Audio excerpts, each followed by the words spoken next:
This conference is basically about education and culture. There's a lot happening in America right now, and a lot of us do not really understand. We see the problem, but we don't necessarily understand what the problem is. We're aware of it, and what this conference is going to do is it's going to basically educate us on what's happening, the who, the what, and the why. Because we see a lot of the what, we don't see a lot of the who, and we really we don't understand why this is happening. So that's what we're going to really help everybody understand today. I'd like to start off with, and by the way, Dr. Tom LeHue, he'll be talking about the history or things that are happening in the church today, and it's all related. But what I'd like to start off with is, in order for us to understand the subject matter that's going to be discussed today, we kind of have to go back to the history of why we're even here. And what's been happening in America over the last maybe 100 to 150 years is that there's been subversive activity going on in our country. And it's documented. It's very, very easy to find. It's not a secret. It's not a conspiracy theory. It's a fact. The main people that are the perpetrators of a lot of the subversive activity that we have going on in America today, both in the culture and in the church, they, in their own writings, have told us what they're doing. So, one of the main think tanks that has been responsible for a lot of the things that we're seeing today is the Frankfurt School, and that's what I'm going to be talking about today. Once we start getting some idea of who these people are, it's going to put the dots together as to what's happening in the church today and what's happening in our culture. So, I want to move along pretty quick because there's a lot to cover. And so what I want to do is I'm going to talk about the history of the Frankfurt School, their philosophy, and how they're affecting the church and education specifically. Because this think tank was not just affecting the culture, the church and education, but you'll see it in other areas, and we'll touch very briefly on it. But I want to focus primarily on education and the church. So, who is the Frankfurt School? Why is it important to talk about the Frankfurt School? The Frankfurt School has been one of the most influential think tanks in the 20th century. They've had a profound but negative impact on our society. So I'll just go real brief here, and I'll just kind of skim through the history. The Third Communist International organized back in the 30s or 1919, and there were 52 delegates, and these were the people that were basically represented at that conference. And you'll notice Willie Munzenberg I've highlighted, and there's a reason why I've done that.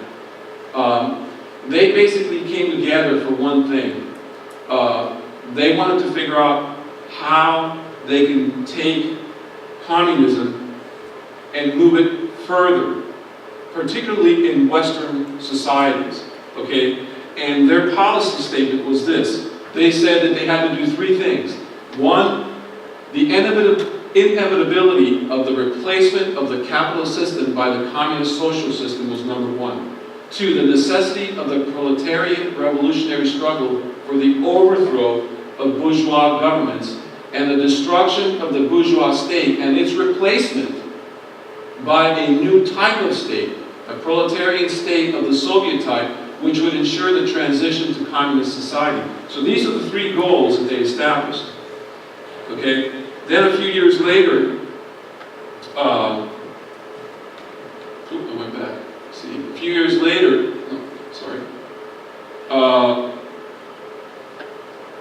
Vladimir Lenin, he called a meeting at the Marx Engels Institute in Moscow, and he wanted to take it a little further. And at that symposium, what they discussed, they discussed a lot of different things, and I'll get into that in a little bit. But they came to a conclusion. These are some of the people that were there, among others. And again, you see Willie Munzenberg and Georg Lukács is there. There's some other members that I don't have listed there that were very instrumental, Max Horkheimer, and others. So they were so successful, and they were happy about what they decided, that they decided to establish the Institute for Social Research at the University of Frankfurt in Germany, and it was later known as the Frankfurt School. Okay? So, what did they discuss at that meeting? Well, historically, these were communists in Germany. Okay? What they did was, when Hitler came to power, he kicked all the communists out. So the Frankfurt School packed its bags and came to the United States. And with the help of some insiders at the University of Columbia, or Columbia University, they reestablished their institute there. And then, as time went on, they expanded their work into all the different Ivy Leagues, universities around the country, Princeton's, Brandeis, University of California. You can see why these universities are so far left. You'll see, as we go in, we'll start getting to what it is that they decided to do. And they were funded by these organizations. You see the Rockefeller Foundation is a big funder of the Frankfurt School. Okay.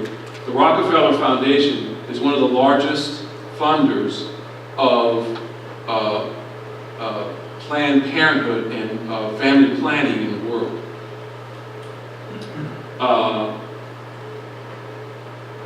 So these are some of the books that they've written, and we'll get into those later. But now we're going to talk about what their philosophy was and what is it they arrived at. And there was an article written in the Fidelio magazine. This article probably sums it up really well. It was written by Michael Minicino. And what he said, and he summed it up really well, Georg Lukács, or Georg Lukács, who was the founder of the Frankfurt School, said this, that he identified, this is what they identified, because he's the one with Lenin that organized this symposium. He said, he identified that any political movement capable of bringing Bolshevism to the West,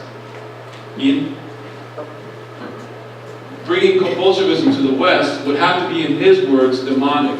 It would have to possess the religious power which is capable of filling the entire soul. However, Lucas suggested that such a messianic movement could only succeed when the individual believes that his or her actions are determined not by personal destiny, but the destiny of the community in a world that was, and here's what's important, this had to be done in a world abandoned by God.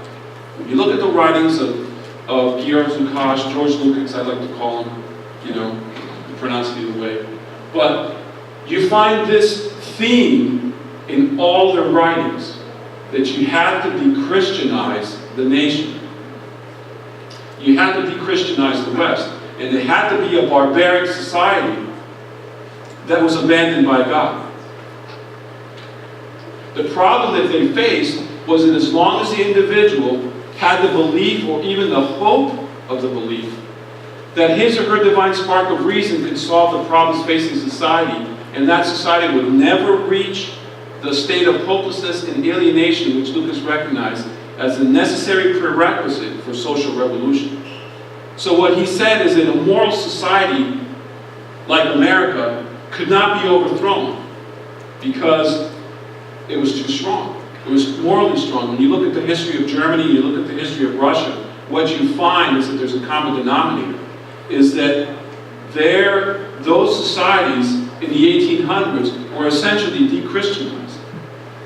And all the social and the engineering and all the propaganda that was given to the people of Russia and Germany, they eventually just, and what they did with education, which is why this is important, is they eventually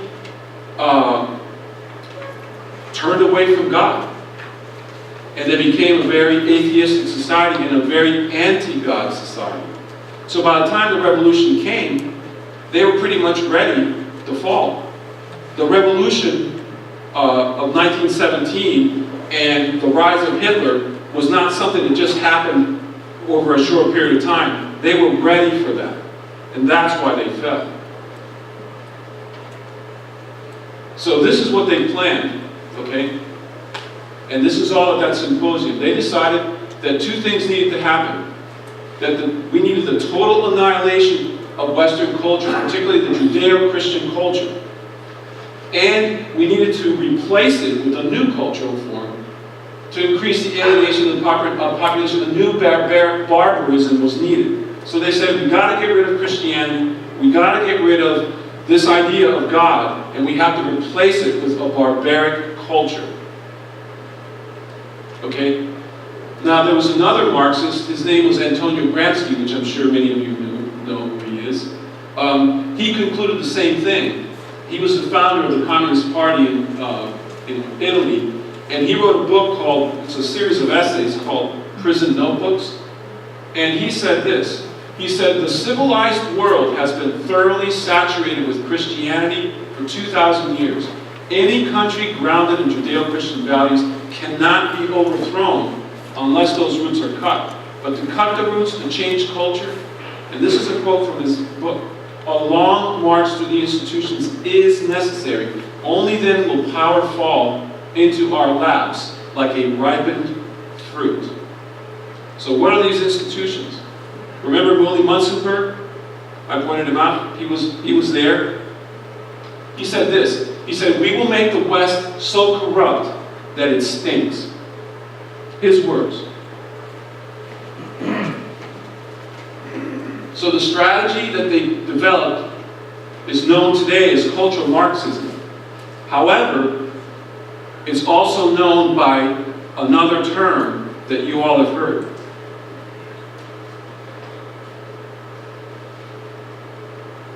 Political correctness. Political correctness is cultural Marxism. And political correctness is designed to do one thing: de-Christianize the West. So how do they execute their plan? Emptying the churches, the teaching of sex and homosexuality to children, the promotion of excessive drinking, encouraging the breakdown of the family, the undermining of schools and teachers' authority, controlling and dumbing down of media, the creation of racism offenses, continual change to create confusion, huge immigration to destroy identity, unreliable legal system with bias against victims of crime, dependency on the state or state benefits. Does anything sound a little familiar?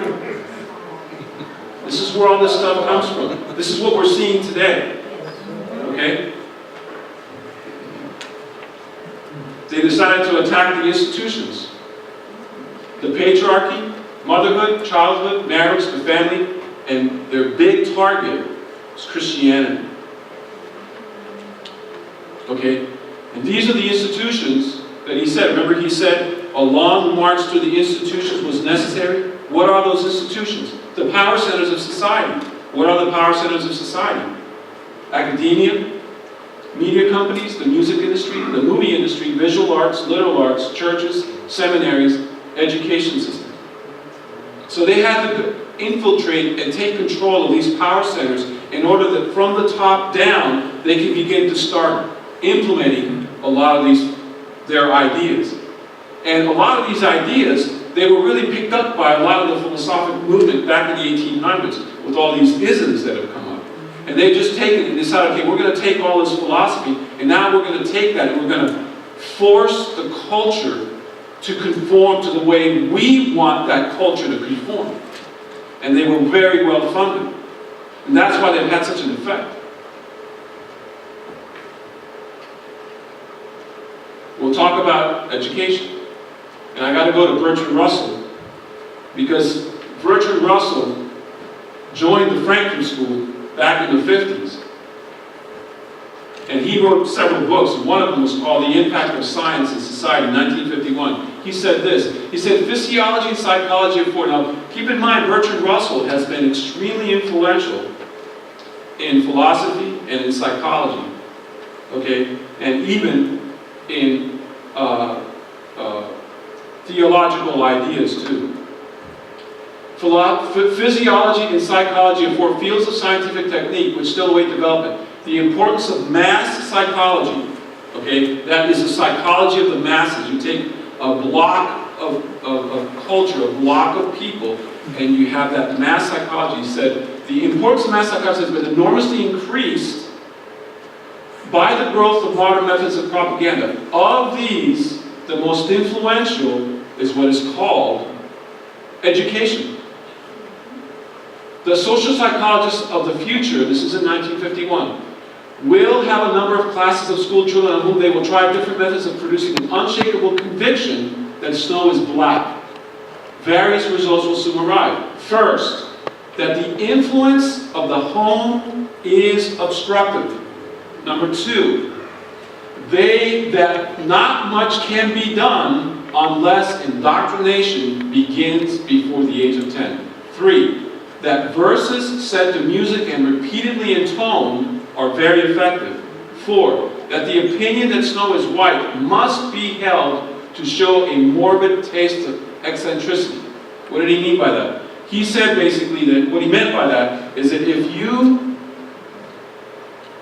have a people that you're saying, that you're teaching that snow is black, but somebody over here says, no, snow isn't black, snow is white. Well, they're eccentric. So they're targeted and demonized to discredit it. So he basically has laid out the outline of how we're supposed to deal with education. When this technique has been perfected, every government that has been in charge of education, this is really important, this is why we're having this conference, because this is where Common Core comes in. When this technique has been perfected, every government that has been in charge of education, every government that has been in charge of education for a generation, one generation, will be able to control its subjects securely without the need of armies and police.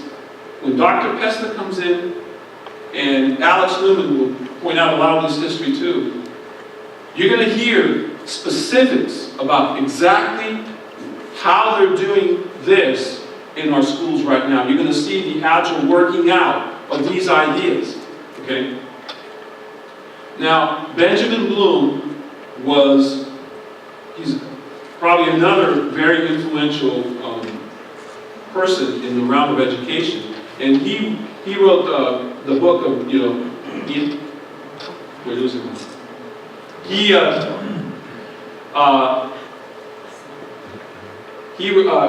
Have you ever heard of Bloom, any teachers here, Bloom's taxonomy of education? He's the guy. He said this is the purpose of education. He said, the purpose of education is to change the thoughts, actions, and feelings of students. He doesn't say the purpose of education is reading, writing, history. No. Change the thoughts, actions, and feelings of students. He also said this. He also defined good teaching, challenging the students' fixed beliefs. One of the ideas that they came up with was this idea, two theories that they came up with. One was values clarification. The other one was critical theory. In values clarification, when you look at that, you'll see examples of how their whole idea, this is what's taught to the teachers today, the whole idea is not to teach, but to be facilitators in the classroom. But there's a whole list of different subjects that they have to talk about. Euthanasia, abortion, homosexuality, population control. You'll see it in their documents. I don't know if I'm going to have time to show all that because my time is limited. But in the curriculum that they're teaching teachers at the graduate level, this is what they're teaching them. Okay? So essentially what's happened is, because of all this top-down influence that has been going on for the last 80 years, has transformed basically the education system. And they've been involved in other things. So the way they do it, see, what they discovered is because of Judeo-Christian culture, Christians, people that believe in God, that have a sense of morality, he realized that you couldn't just convince them to become violent revolutionaries and kill each other off. They couldn't do that. They said, well, what we have to do is we have to kind of change the way they think. We got to change their ideals. We got to change the way they think. We got to get them to develop a new ideal that is completely antithetical to Christianity. And it's when we can do this, the people themselves are going to do this to themselves. We don't even need to send them out. We don't need to even stir them up. By training them and getting them to think this way, they themselves will bring on their demise. And that's their strategy. That's why Common Core is so important for us to understand, because you see those ideas. And then Dr. Pesta is going to really point a lot of this stuff out and blow your mind. It's unbelievable what we don't know.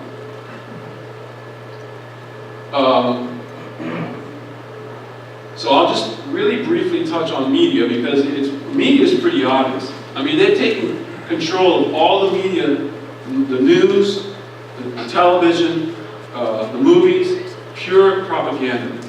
Pure propaganda. And what are they doing? There's something, I'm in the media business. I'm a producer. I produce a show called Tales of Waterville. It's an animated show for children. And being in this business for a long time, you realize that media has a real strong influence. You know, have you ever gone to the internet and you look up something, and then all of a sudden you start reading different things? And there's this idea that, you know, whatever you read on any different website, you know, that's an expert that's talking. You know, it's just kind of like, it just kind of happens that way. Well, with media, with television and movies, it's the same way. There's just this pseudo-reality that's created that does influence us. Because we walk away from the movie, we go home, we talk to our spouses, we talk to our kids, and, you know, we talk to our friends. Oh, I went to see this movie. Oh, did you see this? Oh, wow. What did you think about this part? Man, I don't agree with what he did there. I would have done something different. So what they do is, through media, they set the conversation. They understand the psychology of man, so they use that media to influence us and get us to think the way they want us to think. Does that make sense? See, Lenin said this. He wrote this in an essay, 1901. He said, a newspaper is not only a collective propagandist and a collective agitator, it is also a collective organizer. What does he mean by that? You start going and you watch movies that talk about gender or whatever, you know, and you have the news talk about the same thing, and you have all these other media outlets talk about the same subject matter that they want you to know, so they can get you to change your mind or influence you or market their philosophy to you. They do these three things: propaganda, agitate you, and organize you. We got to be real careful about the things we watch, because whether we realize it or not, those things that we watch do influence us. Because what happens, and they wrote about this, you know, a while back in the 20s and 30s, they realized, they said that they were going to, through media, they were going to do your thinking for you, where you didn't have to think anymore. The experts were going to tell you what was good and what wasn't, what was right and what was not. See, so they've created generations of people that rely on the experts. We don't go and study. If the expert says it's right, well, it must be right. We never go and challenge it. We never go and study. We don't use critical thinking skills. Why? Because we've been trained that way. We've been trained that the experts know, and if you're not an expert, you don't know. Does that make sense? All right. All right. Drugs, I want to use. This is an interesting one. This is why Amendment 2 was very important, that we just, you know, that it didn't pass. Okay? All these different, you know, education, drugs, media, all these things, These are tools and these are strategies that they use. Okay, Aldous Huxley, he wrote a letter to George Orwell back in 1949. He said this: within the next generation, I believe that the world's leaders will discover that infant conditioning, infant conditioning and narco-hypnosis are more efficient as instruments of government than clubs and prisons, and that the lust for power can just as completely be satisfied by suggesting people into loving their servitude as by flogging them and kicking them into obedience. They want our kids. Infant conditioning. What does that mean? Karl Marx said that he will be, the state needed to take our children from birth. Okay? And you're going to find that as time goes on, we have kindergarten, and now they want to start pre-K, and they want to go all the way back to 2 years. They really want to get control of your kids from the very beginning so that they can condition them. And then they want to take drugs, and they want to use those to pacify the society. That's why Amendment 2 is so dangerous. It has nothing to do with, we need to find an alternative because there's just so many people that are sick over here, and, hemp is great. I mean, look at all these studies. Well, that's not their case. I'll show you more. He said, these brain drugs, this is a conversation that Dr. Timothy Leary had with Aldous Huxley. He said, these brain drugs, mass-produced in the laboratories, will bring about vast changes in society. This will happen with or without you or me. All we can do is spread the word. The obstacle to this evolution, Timothy, is what? The Bible. We have run up against this Judeo-Christian commitment to one God, one religion, one reality that has cursed Europe for centuries and America since our founding days. Drugs that open the mind to multiple realities inevitably lead to a polytheistic view of the universe. We sense that the time for a new humanist religion based on intelligence, good-natured pluralism, and scientific paganism has arrived. They're working to get the marijuana thing passed in 2016. This is what they're after. Okay? Aldous Huxley wrote a book called A Brave New World, and it was a fictional book. In that book, he envisioned a totalitarian society in which drugs are used as a means to pacify the masses. Then he wrote another one called A Brave New World Revisited, and that was nonfiction, where he was basically saying, wow, what I wrote about 25 years ago was wonderful. Hey, we need to apply this in our society, essentially. Okay, I'll skip entertainment because I think we're pretty much, here we go. Lukács said in 1910, he wrote a book, this is before he established the Frankfurt School, he said this, he wrote a book called Souls and Forms, and he promotes in that book the abolition of culture. He argues that the arts are an excellent means to degenerate culture, to create cultural hatred. America in 1990 was 90% Christian, whether it's Catholic, Presbyterian, whatever. I think it was 2000 or sometime in the year 2006 or whatever. That statistic has dropped down to 7. Australia is 6%. The Middle East is less than 3%. Okay, China is less than 6%. So America today is still, to a large degree, fundamentally Christian. But a very small minority are trying to tell us that we're not. And that's what you see in the media. That's why everybody has indigestion when they watch these TV shows. I don't know anybody that I've talked to in the last 10 years that can tell me that what they watch on TV is awesome. Everybody that we talk to, my wife and I talk to, our friends, they all complain about what's going on in the media. They're trying to, that is not a reflection of culture. It is the means to create culture. And that's dangerous, because if you have an education system where they're teaching our 5-year-olds and our 7-year-olds about specific things that they want them to believe in, to de-Christianize them, the media comes in, the movies come in, and they validate what they're learning. So in the minds of the children, this is just part of life. And that's how they're doing it. Do different music. I'm from the Double Nickel Club, so I remember some of this stuff here. Cars 2. Pure propaganda. The Lego movie, pure propaganda. Absolutely, it's unbelievable. Okay, here we go. I want to get to this. I'm going to watch my time here. So I want to make sure I give... Okay, I got a few minutes, so... Infiltration of the church. Lenin. Our propaganda necessarily includes the propaganda of atheism.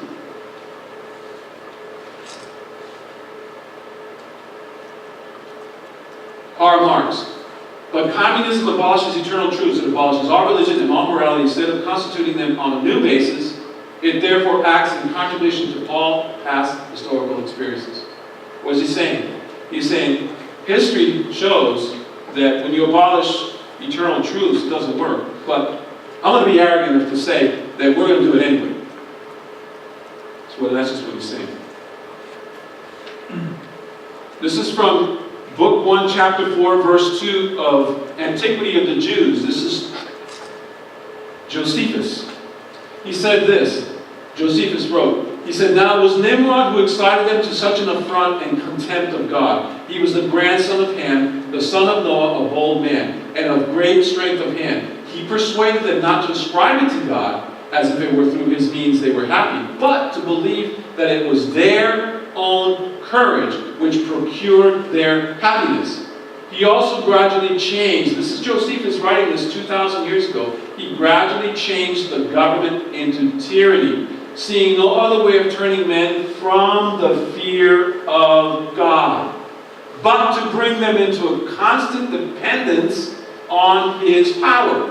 He also said he would be revenged of God if he should have a mind to drown the world again, for that he would build a tower too high for the waters to reach, and that he would avenge himself on God for destroying their forefathers." Nimrod in the Hebrew means we will rebel against the Lord. That's what the name Nimrod means. And you can see why. These are the issues that are being pushed on the church. Social justice, Gnosticism, the Bibles are being changed. The translations, church music, Dropbox Sunday school, equality, women pastors, social issues, silence in the pulpit. Gnosticism is very big in many churches because it gives it's a pseudo outreach is what it is. Gnosticism describes a collection of ancient religions whose adherents shunned the material world created by the Demiurge and embraced the spiritual world. Gnostic ideas influence many ancient religions that teach that gnosis,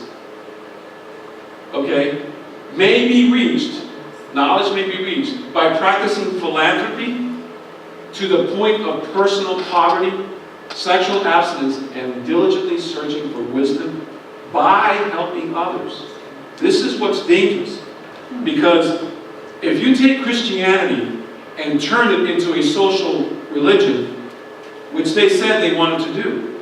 If you look at the 45 goals that were written about the goals of the communists, one of the things that they said was they needed to change revealed religion with social religion. And that's prevalent in many churches. That's why many churches are falling for this idea of social justice. I'm going to read a couple more things, and I'm not going to be able to finish my presentation, but I want to read at least these two things. Paul Kenger, if you go to the museumofcommunism.org, he wrote an article on war on religion. He said the roots of this hatred and intolerance of religion lie in the essence of communist ideology. Marx dubbed religion as the opiate of the masses and opined that, quote, Communism begins where atheism begins. Speaking on behalf of the Bolsheviks in his famous October 2nd, 1920 speech, Lenin stated, "Man of God, we do not believe in God." Lenin insisted that, quote, "all worship of divinity is necrophilia," unquote. He wrote in November 1913 that any religious idea of any God at all, any flirtation even with a God, is the most inexpressible foulness, the most dangerous foulness, the most shameful infection. And what he meant by that is that he said that Christianity was a venereal disease. He goes on, communists scribbled over the details of how to implement Marx's vision, but they're very unanimous on one thing. Religion was the enemy, a rival to Marxist mind control. And it had to be vanquished regardless of costs and difficulties. Common core. That's the goal of Common Core. Okay.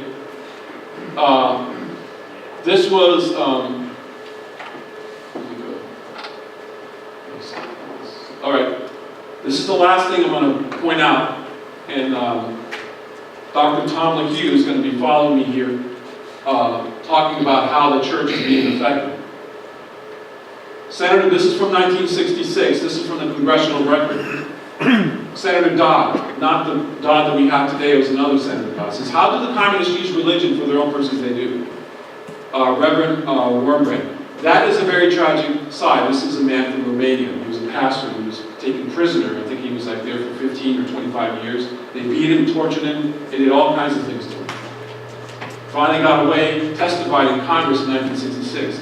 This is the very tragic side. The worst thing in Romania has not been the persecution of Christians. The persecution has been the Christians to be of steel. The worst thing has been the corruption of religion. They have put as religious leaders their man. Goes on. The subcommittee has received substantial information to the effect that the Romanian communist government has infiltrated into the country communist-trained clergy with other missions than those of spiritual nature. Do you have any information about that? Romanian communists are very interested in the fact that you have here in the States something like 300,000 on their side. They can't very well win them for communism, but they can win them for a left-wing Christianity that supports communism. In prison, he goes on, there were not only priests and pastors, we have had hundreds of peasants and young boys and girls who were put in prison for the Christian faith. These were separated, and for them there was a special brainwashing. Not only that, quote, communist is good, but Christianity is dead, Christianity is dead, Christianity is dead. Nobody more believes in Christ. Nobody more believes in Christ. You are the only fools. They were torturing teenagers in Romania with this. This is what communism is. This is what socialism is.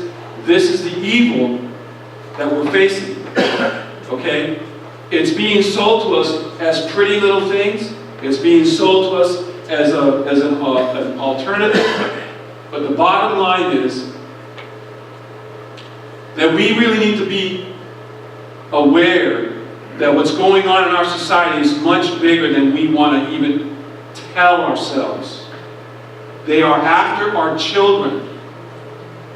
Okay? They want to change the minds of our children, because if they can change the minds of our children, they will de-Christianize them.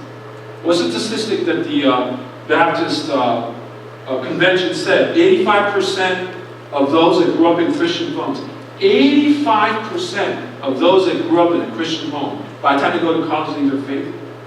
85%. Why? Is it because the culture called for it? No. It's because our kids are being indoctrinated right now in the schools. Okay? And we got to understand that. Because if we don't, we will lose our children and we will lose this country. Because they will de-Christianize us if we let them. We cannot allow this. We've got to start paying attention. We've got to start getting more serious about what's happening in our schools, what's happening with our kids, what's happening with our grandkids, we gotta start paying attention. We gotta turn those TVs off. We gotta get our kids off those video games. We gotta get our kids off those movies. We gotta stop them from watching these ridiculous movies that are pure propaganda and they're indoctrinating our kids. We have got to have conversations with them. We've got to talk to them. We have got to be the stronger influence. Okay?